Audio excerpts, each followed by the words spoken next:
இதனால பார்க்கிறோம், கர்த்தர் நான் உனக்கு போதித்து நீ நடக்க வேண்டிய வழியை உனக்கு காட்டுவேன், உன்மேல் என் கண்ணியை வைத்து உனக்கு ஆலோசனை சொல்லுவேன் அப்படின்னு சொல்வதை நாம் பார்க்கிறோம். அபிஷேகம் சகலத்தையும் போதிக்கிறதா இருக்கு. இன்னைக்கு ஆண்டவர் உங்களை போதித்து அவர் நடத்துகிற தேவனா இருக்கிறார். தாவீதுக்கு சகலத்தையும் அவர் போதித்தார். 32ஆம் சங்கீதத்துல மஸ்கில் என்னும் தாவீதின் போதக சங்கீதம் என்று சொல்லப்படுவதை நாம் பார்க்கிறோம்.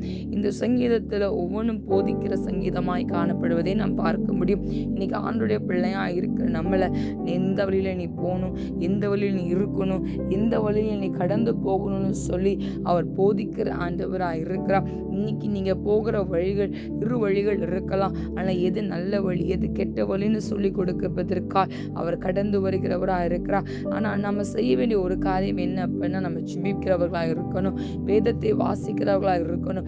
ஜெபித்தாலும் வேதத்திலும் சரிசமமா இருக்கும் பொழுது அவர் நம்மளுக்கு சொல்லி கொடுக்கிற ஆண்டவராக இருக்கிறார், நம்மளை கற்றுக் கொடுக்கிற ஆண்டவராக இருக்கிறார். கோவப்படுகிற நேரத்தில் நீ கோவப்படாதன்னு சொல்லி நம்மளோட பேசுகிறவராக இருக்கிறார்.